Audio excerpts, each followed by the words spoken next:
Gunanya apa sih kita mengumpulkan data pelanggan yang paling utama yang bisa langsung jadi meningkatkan profitabilitas perusahaan adalah misalnya dengan cara retargeting. Jadi kita bisa nih saat kita bisa mengumpulkan data pelanggan pada saat kita ada promosi baru, ada produk baru, itu bisa kita langsung dekat gitu dengan calon pelanggan pembeli kita di produk kita yang baru nanti gitu. Itu sih contohnya untuk data yang sifatnya kita milikin atau secara langsung kita optimalkan untuk meningkatkan profitabilitas perusahaan. Adapun data yang secara tidak langsung.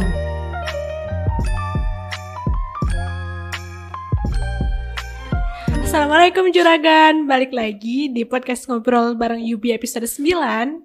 Kali ini kita akan bahas tentang pentingnya memanfaatkan data bagi pebisnis online.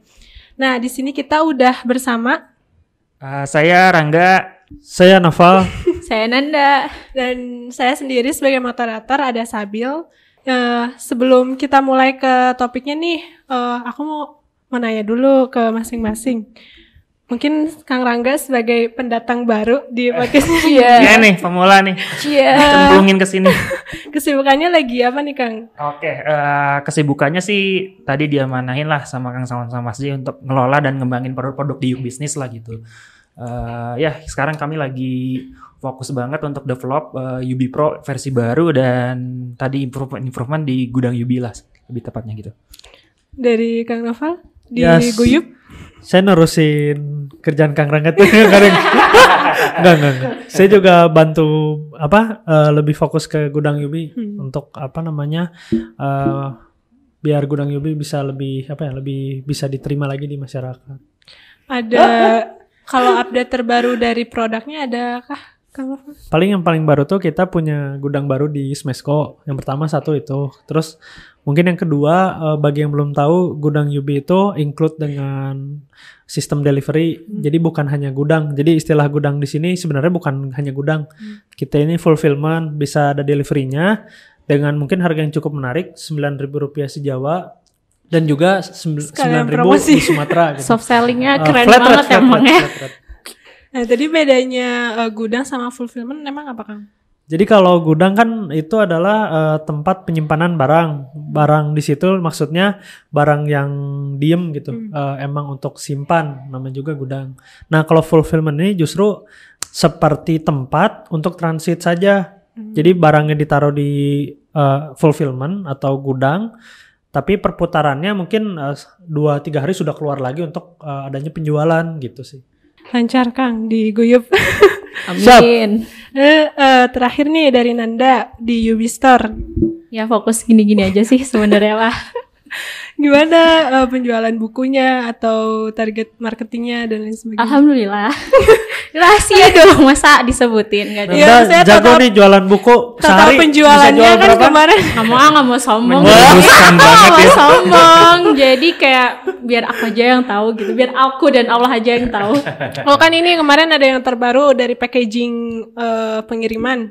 Jadi tuh kita tuh lagi fokus cari micro influencer untuk mereka tuh bisa merasakan manfaat dari buku yang Mas Jaya Setiabudi, Mas Jaya, model kita tercinta dan terhebat, untuk merasakan, untuk dari ini bisa tahu manfaat dari buku itu apa dan bisa ngebantuin UMKM juga di Indonesia karena influencer yang satu value insya Allah ya dengan Yubi pasti mereka itu orang-orang baik yang pengen ngebantuin orang juga kan. Nah di situ kita fokus di situ. Selain itu juga lagi fokus cari micro influencer juga untuk beberapa endorse untuk ngebantuin kita memperkenalkan produk ke followersnya gitu. Ada influencer yang mau kerja sama Yubi, kontak saya ya di sini. Nah, berarti total udah ada berapa influencer yang kerja sama? Rahasia perusahaan ya. Mohon maaf. Jadi saya nggak bisa sebutin di sini, biar saya sama Allah saja yang tahu. Yubi juga kan tahu. Sambil kok nggak tahu ngapain nanya? Aku nanya, barangkali yang penonton kan pengen tahu. Yang mau tahu bisa langsung follow Instagram saya ya. Oh, follow Instagram kamu bukan follow Instagram Yubi. Nanti diarahin ke Yubi. Oke, nah balik Lanjut, lagi. Lanjut ya, kita balik lagi ke topik awal yaitu tentang pemanfaatan data buat pebisnis online. Nah, sebenarnya seberapa penting sih data itu dan apa yang akan terlewat jika kita tidak memanfaatkan data gitu. Sebenarnya dari saya juga baca beberapa artikel dulu. Jadi dari beberapa data yang sebelumnya ini ada perbedaan dulu antara data dan informasi.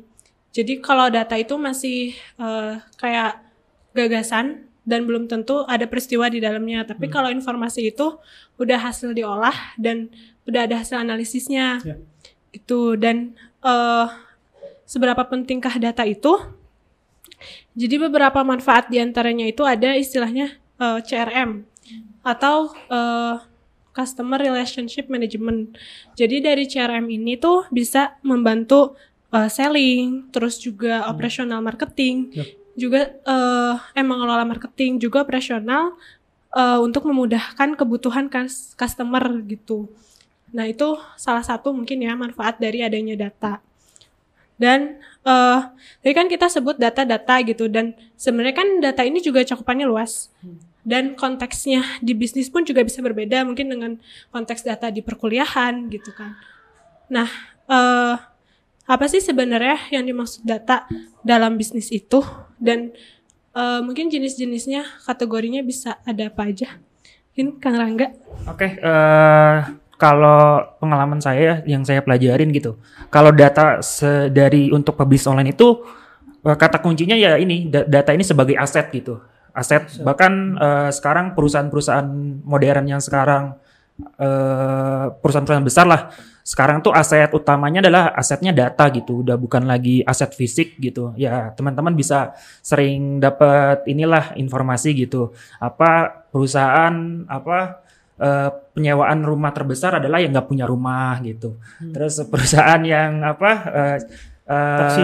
taksi terbesar dia nggak punya taksi gitu. Nah itu jadi karena ya tadi aset yang mereka miliki ini adalah data gitu. Nah mengerucut lagi untuk si pebisnis online, sebenarnya data ini tuh karena tadi kata kuncinya adalah aset, adalah yang penting si data ini bisa meningkatkan profitabilitas perusahaan sebenarnya gitu. Kalau dikategorisasiin lebih rinci lagi, jadi mungkin gini, data yang bisa meningkatkan profitabilitas perusahaan tuh ada yang secara langsung dan tidak langsung gitu. Misalnya yang secara langsung ini misalnya datanya yang bisa kita milikin lah sebagai pebisnis online, misalnya tadi data pelanggan. Gunanya apa sih kita mengumpulkan data pelanggan? Yang paling utama yang bisa langsung jadi meningkatkan profitabilitas perusahaan adalah misalnya dengan cara retargeting. Jadi kita bisa nih saat kita bisa mengumpulkan data pelanggan, pada saat kita ada promosi baru, ada produk baru, itu bisa kita langsung dekat gitu dengan calon pelanggan pembeli kita di produk kita yang baru nanti gitu. Itu sih contohnya untuk data yang sifatnya kita milikin atau data yang bisa langsung secara langsung kita optimalkan untuk meningkatkan profitabilitas perusahaan. Adapun data yang secara tidak langsung kategorinya, yang secara tidak langsung ini gunanya apa sih? Ya tadi mungkin si data ini tidak bisa langsung kita secara langsung bisa diubah jadi penjualan ataupun monetisasi gitu. Monetisasi, tapi mungkin bisa untuk mengambil keputusan. Nah, mengambil keputusan ini ya tadi dengan adanya data tadi kita bisa ngumpulin data secara lengkap. Misalnya contohnya kalau di materinya Mas J kan di formula dari profiling tuh. Ya, jadi perlu banget nih misalnya bagi pebisnis online untuk profiling terus si target customer yang kita bidik gitu. Jadi misalnya dari sisi WHO-nya nih, demografisnya tinggalnya di mana, usianya berapa gitu. Terus geografis di mana nih, wilayahnya ternyata di Jabodetabek terbesar gitu. Makanya kan dari sisi gudang Yubi juga kami fokusnya untuk memperbesar pembukaan gudang tuh difokuskan di di Jawa dulu lah gitu. Nah, itu karena mayoritas pembeli online masih di Jabodetabek gitu. Adapun untuk pembukaan selanjutnya kita juga berdasarkan data gitu. Nanti ini udah langsung study case ya jadinya. Contohnya pembukaan di Sumatera tuh itu berdasarkan tadi histori data yang kami dapat. Oh ternyata penjualan kedua setelah Pulau Jawa itu ya ada di Sumatera gitu. Itu sehingga saat kita buka di Sumatera itu udah bisa langsung ke translate lah si forecasting penjualannya seperti itu. Nah itu tadi data ini ya tadi aset lah ya. Jadi teman-teman UKM mungkin udah mulai harus meluangkan waktu atau tadi mensistemasi prosesnya pengumpulan data ini untuk tadi terutama untuk mengambil keputusan supaya tadi bisa jadi untuk tadi kita mau meningkatkan profitabilitas atau tadi misalnya untuk mengurangi kerugian. Bisa jadi nanti misalnya tadi salah satu datanya misalnya kita mengumpulkan data produk terlaris gitu. Nah, itu biasanya kita punya produk 20 produk, 20 SKU gitu. Ternyata yang terlaris itu hanya 2 sampai 3 produk. Mungkin untuk memaksimalkan tadi supaya si produksinya tidak over capacity atau nanti saat sudah diproduksi supaya tidak dead stock mungkin bisa digunakan Pareto. Jadi mungkin kuantitas yang terlaris diperbesar, yang minatnya kurang dikurangin si jumlah produksinya gitu sih mungkin. Ya tadi tujuannya tadi supaya meningkatkan profitabilitas perusahaan lah gitu sih datanya gitu. Nah, berarti kan dengan adanya data tuh sebenarnya bisa membantu pembisnis online gitu ya terutama. Nah, tadi juga disebutkan gitu bahwa UMKM itu juga harus sudah mulai sadar lah ya tentang pengumpulan data ini, bahwa dengan adanya data tadi gitu bisa mempercepat proses untuk peningkatan jumlah produk gitu dan profitabilitas. Nah, ada tips and trick nggak nih kira-kira gitu untuk pebisnis mulai gitu, khususnya kan UMKM juga kebanyakan namanya juga UKM gitu ya, kecil dan menengah gitu. Dalam proses pengumpulan data ini tuh ada tips and tricknya nggak? Mungkin dari Kang Noval, Kang Rangga, Nanda. Oke, dari aku ya, kalau buat UMKM sendiri gimana caranya? Kenapa ya gak ada ketawa? Curiga. Ya, gimana Nanda? Oh ya, jadi gini Kang Noval, gini nih, kalau misalnya UMKM mau mengumpulkan data ya, karena kita seperti yang kita dengar dari Mas Rangga itu, data itu kan penting banget terutama buat UMKM. Itu yang pertama ada 2 cara. Yang pertama dengan ads atau berbayar, itu dengan iklan. Kemudian ada organic traffic dengan optimasi sosial media yang UMKM itu punya gitu. Oh. Nah, terus ada juga nih dengan cara mulai pakai toko online gitu. Kenapa harus pakai toko online gitu ya? Toko online sendiri maksudnya? Iya, toko online di Bipro. Bisa lah tuh. Yang ada di sini. Ada di sini. Jadi kebetulan juga kita lagi ada fitur-fitur baru ya Kang Rangga di toko online di Bipro. Nah, kenapa sih UMKM itu harus pakai toko online? Karena di toko online itu kita tuh juga menyediakan database pelanggan yang bisa diolah lagi oleh para UMKM. Jadi Nanda sendiri nih kan pegang Ubistore ya. Jadi pengalaman Nanda itu, jadi pembeli yang udah masuk nih, udah beli lewat toko online Ubipro-nya Ubistore, itu kita olah lagi datanya. Kita hubungin lagi mereka lewat WhatsApp, kita tanyain gimana pengalaman mereka membeli produk kita, mulai dari buku, e-course gitu. Nah, mereka kan ngasih feedback tuh. Nah, kita dari situ bisa nih cross sell ataupun upsell. Kita tawarin produk-produk yang lain atau kita tawarin produk yang serupa gitu. At least walaupun mereka nggak beli gitu ya, walaupun mereka nggak beli, tapi setidaknya kita dapat feedback tentang produk kita itu baik atau enggak, udah cukup membantu mereka atau enggak, dan kita di situ bisa jadi pendengar yang baik untuk customer. Nah, dari situ kita bisa menjalin hubungan. Nah, itu juga bisa jadi peluang untuk meningkatkan omset bisnis penjualan. Jadi gitu. Makanya pakai toko online Ubipro. Pesan sponsor ya itu. Kalau dari Kang Noval ada di Goyup apa ini teh yang mana? Tips and trick tadi. Kan mungkin di Goyup juga nanganin merchant nih gitu UMKM. Nah, membantu juga dalam operasional gitu kan tadi. Ya, gimana Kang? Ada tidak? Ya, paling ini sih kalau dari Guyup kan sifatnya dia pergudangan dan plus logistik. Atau ya kalau gampangnya inilah logistik sistem gitu.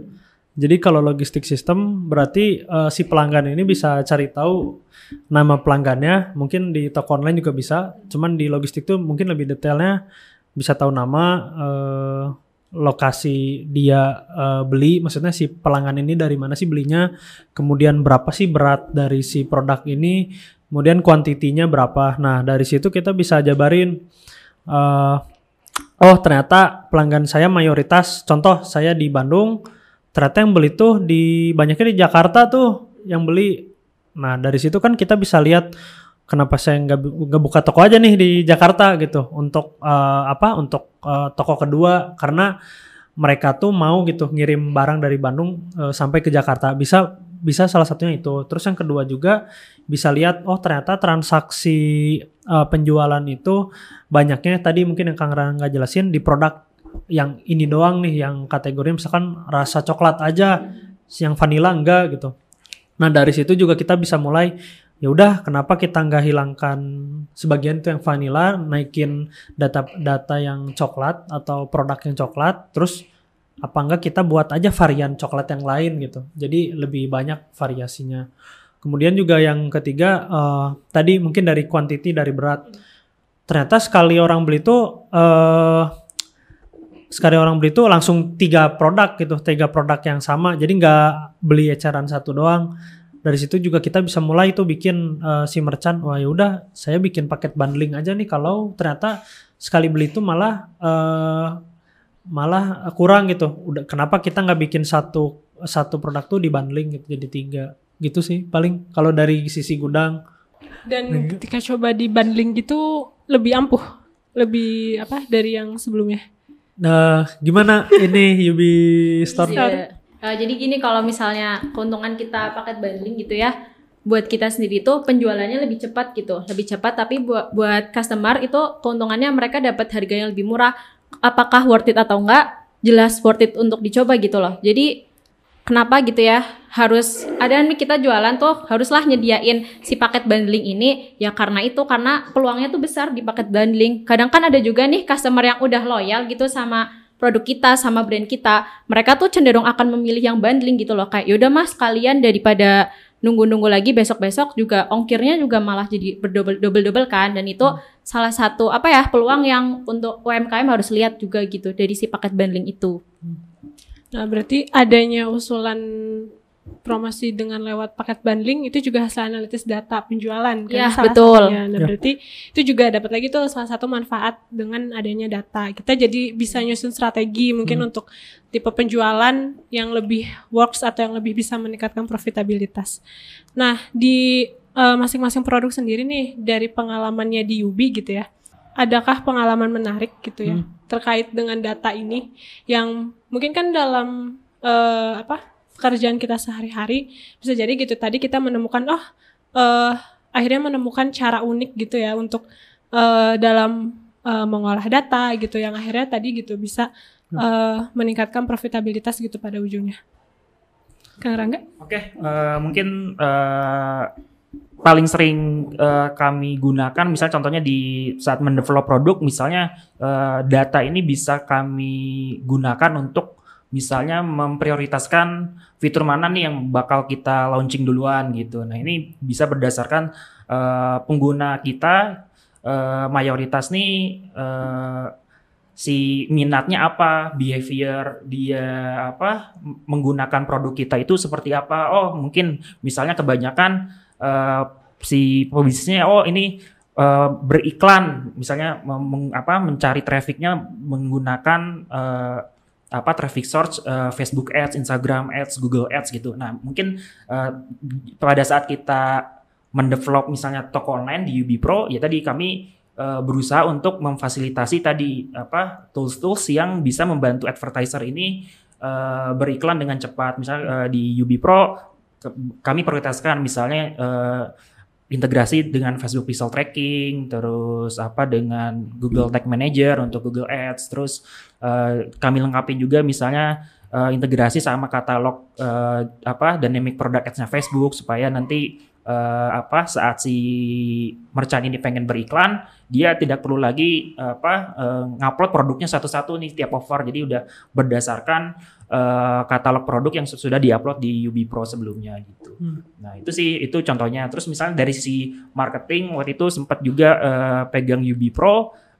Tadi benar, saat kita pegang data pelanggan kita atau calon pelanggan kita, baik itu kita dapatkan misalnya konversi nih dari follower kita di media sosial, subscriber di YouTube channel kita, ataupun partisipan di event offline kita, itu kita kumpulin datanya. Nah pada saat kita misalnya ada launching produk baru, yaitu kita cukup komunikasikan bisa dengan cara blast, itu asal kita punya datanya tadi, minimal email sama nomor handphone itu sudah wajib ya, pebisnis online harus collect data pelanggannya. Mungkin yang lebih advance lagi ya tadi, kalau pebisnis online yang pakai layanan iklan berbayar sudah tidak asing misalnya dengan pixel tracking ya tadi, itu aset utama juga karena biaya iklan itu sangat jadi lebih rendah, di mana tadi semakin banyak kita bisa mengetahui ini behavior pengguna-pengguna kita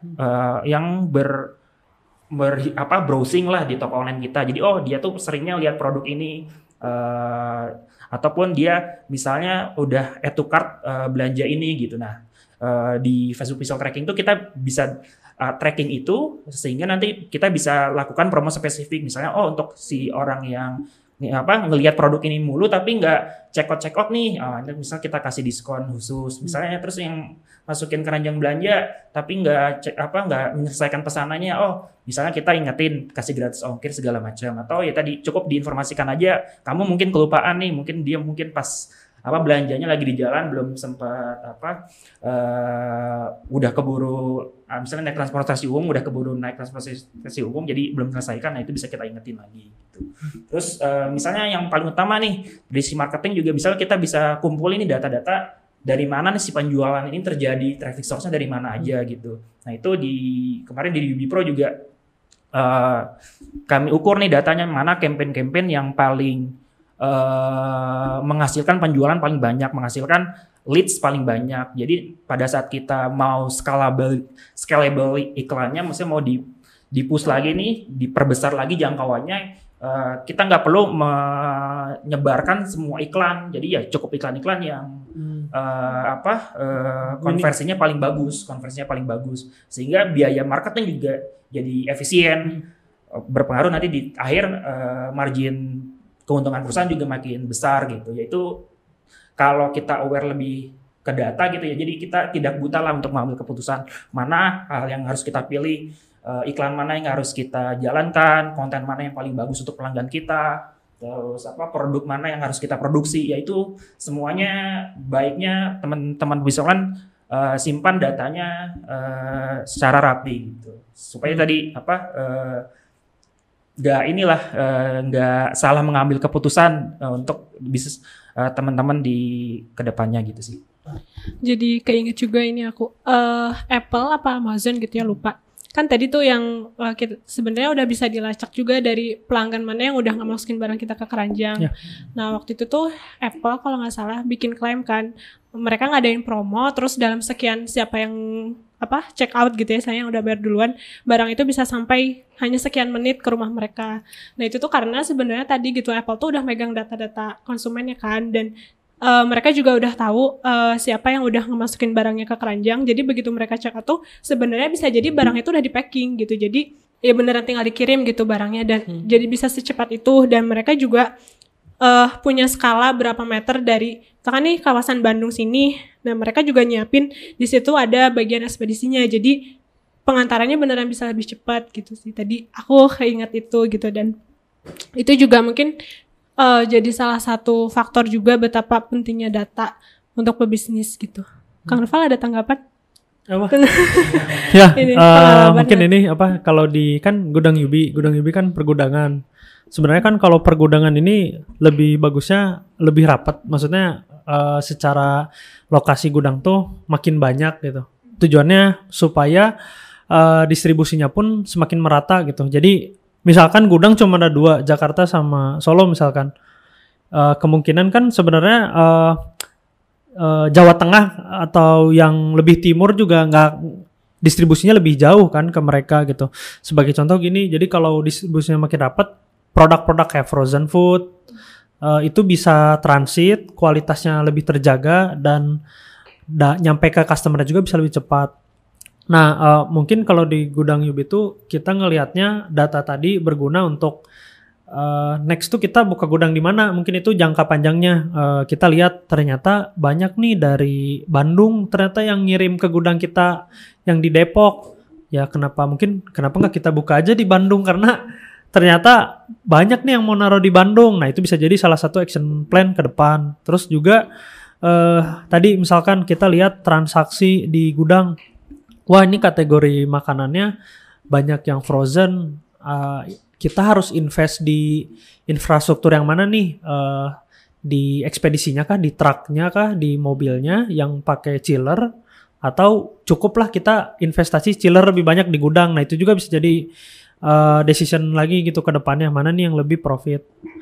Itu juga contoh. Terus juga kalau kita lihat, mungkin kalau lihat perkembangan zaman sekarang gitu, tren-tren, orang-orang mulai sadar sama eco green gitulah, maksudnya sustainable development gitulah. Nah di sini juga kita lihat tren, wah ini cukup menarik nih, gimana nih, mungkin dari sisi Guyup juga kayaknya kita punya action plan nih buat bikin eco packing mungkin ke depannya, karena supaya ya kan plastik tuh banyak, supaya mungkin Guyup ini bisa jadi fulfillment pertama yang eco gitu. Keren gitu banget ya, emang nggak salah nih jadi PM Guyup. Aminin dulu. Itu bisa jadi beneran menjanjikan sih Kang, karena aku juga ada temen kan, dia bergerak di, jadi sebenarnya dia bisnisnya fashion, tapi sebelum dia ngeluncurin produknya itu dia educate dulu tuh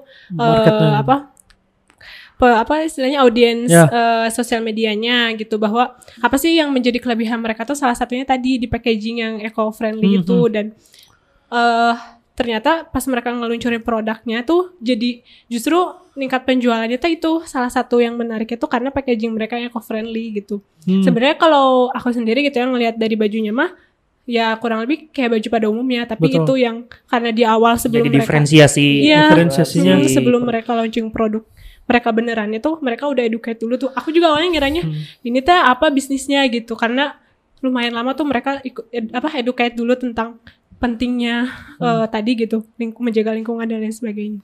Setuju sih, jadi mungkin packing juga jadi hal yang mungkin gak kita perhatiin, cuman cukup penting gitu kalau di gudang. Karena mungkin experience pertama yang kan customer dapat dari gudang kan dia dapat packingannya dulu gitu sebelum dapat bisa lihat produknya. Jadi kalau experience buka produknya aja udah menarik, contoh lah misalkan produk-produk Apple gitu, ngebukanya kan kita suka lihat di YouTube tuh, wah pelan-pelan gitu. Orang tuh justru pengen experience gitunya kan, unboxingnya. Apa namanya ya, aku lupa. Ini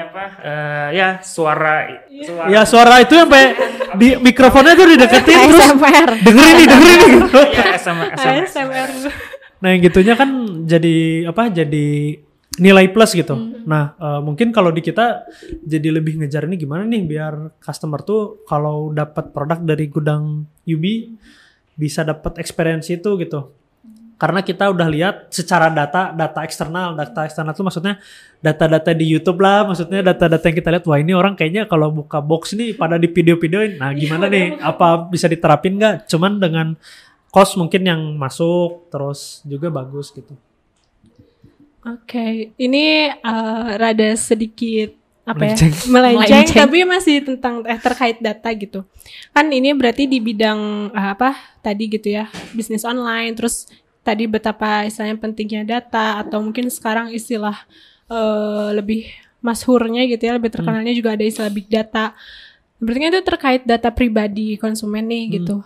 Sebenarnya aku penasaran aja sih, pengen nanya pendapat masing-masing terkait, kan sekarang juga ada cyber teknologi gitu ya. Gimana sih kalau di UB sendiri gitu terkait pengamanan data-data para pelaku UMKM ini gitu? Iya. Dari sisi developer. Gimana Mas Rangga? Silakan. Sepertinya kita tidak tahu. Tadi sih betul, data ini jadi isu yang sangat krusial ya, terutama jadi mungkin kita dengar sendiri Facebook sangat berkendala nih dengan privasi data si penggunanya, karena memang si Facebook ini secara jelas dan terang-terangan memanfaatkan data pengguna dan behavior pelanggan atau behavior user yang ada di platformnya ini untuk dimanfaatkan ke pihak ketiga. Mungkin ya tadi masih oke lah ya untuk kebutuhan advertising gitu, untuk kebutuhan menawarkan produk, tapi sudah sangat melenceng saat si data ini dipergunakan untuk mobilisasi politik segala macam, membangun Isu melenceng, hoax, menggulingkan presiden, bisa juga tuh. segala macam. Iya, ini sangat berbahaya. Itu kan yang dilakukan di kejadian di Amerika kemarin gitu kan, Facebook sebagai source data yang digunakan oleh Cambridge Analytica ya untuk memenangkan kandidat presiden tertentu gitu. Nah ini memang balik lagi ke value masing-masing perusahaan. Nah di Yuk Business sendiri sudah jelas ya, ini Yuk Business ini memang sangat aman. Saja aman. Kami sangat menjunjung tinggi keamanan. Dilihat visi dan value-nya Di sini. Ya tadi data yang masuk di tempat kami ya tadi goals kita ya memang untuk meningkatkan kesejahteraan UMKM. Jadi data yang kami kumpulkan ya tadi gimana caranya kita membuat produk yang lebih baik, membangun kemitraan dengan pihak ketiga untuk membantu UKM lebih baik. Contohnya, ini ternyata setelah data yang kami kumpulkan, ternyata ini ada kendala di ongkos kirim.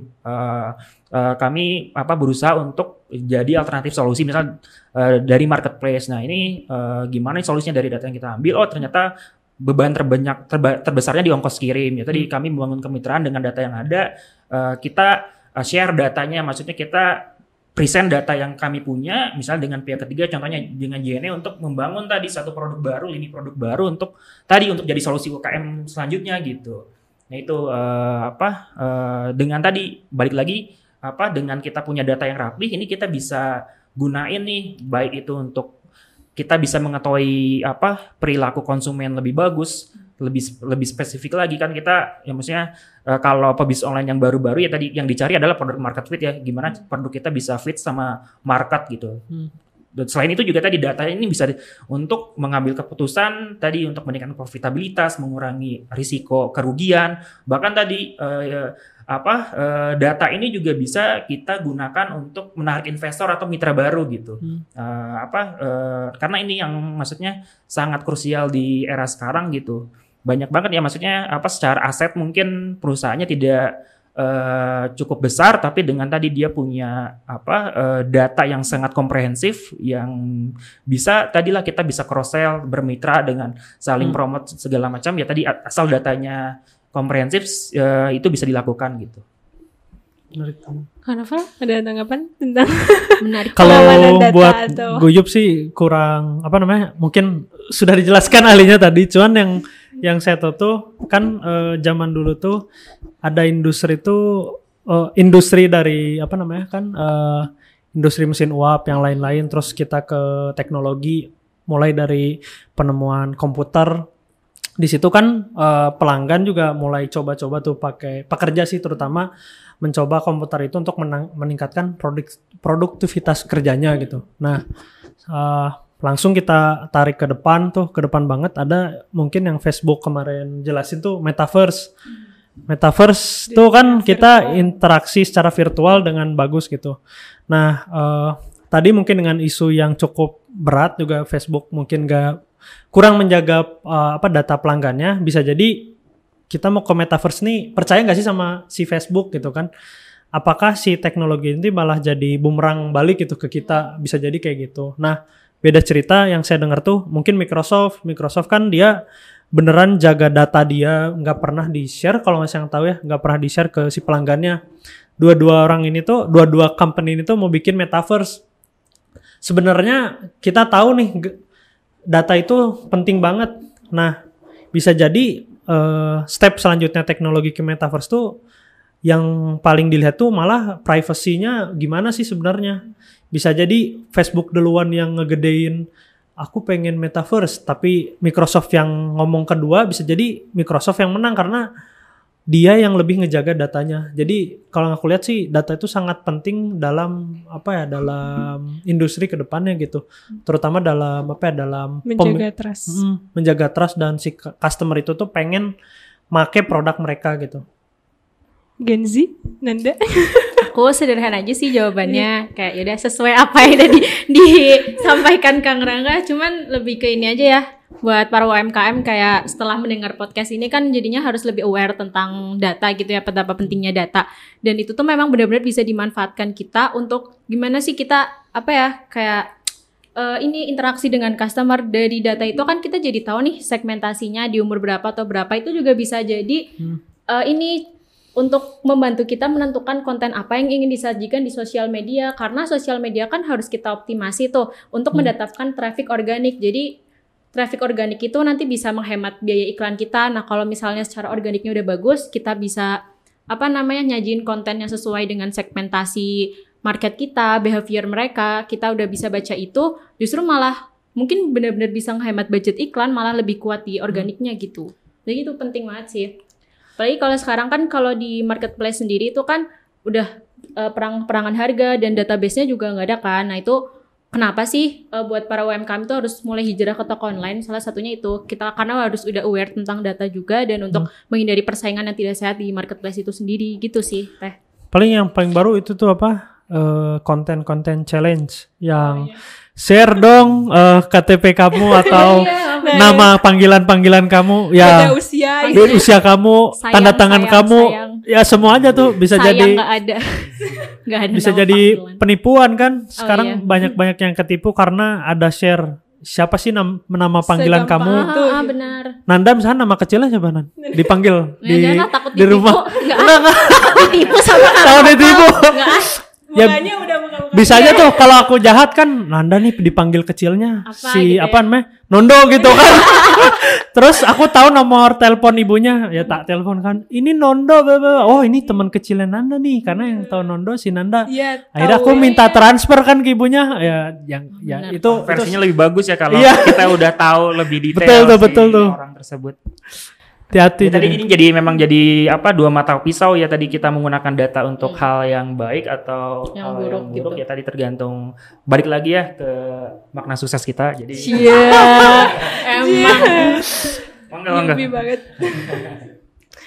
Oke, nah tadi cukup ramai bahkan diskusi tentang data ini. Seperti biasa. Sambil sebenarnya nggak ramai, kayaknya butuh besok. Sangat menarik ya. Jadi beban gitu. Ya mungkin untuk nanti teman-teman yang mau lebih tahu tentang data boleh dicari aja di formula bisnis tentang materi data. Nanti ada materi profiling, nanti materi mungkin profiling. bisa di klik Profiling. diusahain apa semua tangan ya di sinilah deskripsi YouTube-nya ada. Ya gitu ya teman-teman. Mungkin cukup sekian. Terima kasih. Assalamualaikum warahmatullahi wabarakatuh. Waalaikumsalam warahmatullahi wabarakatuh.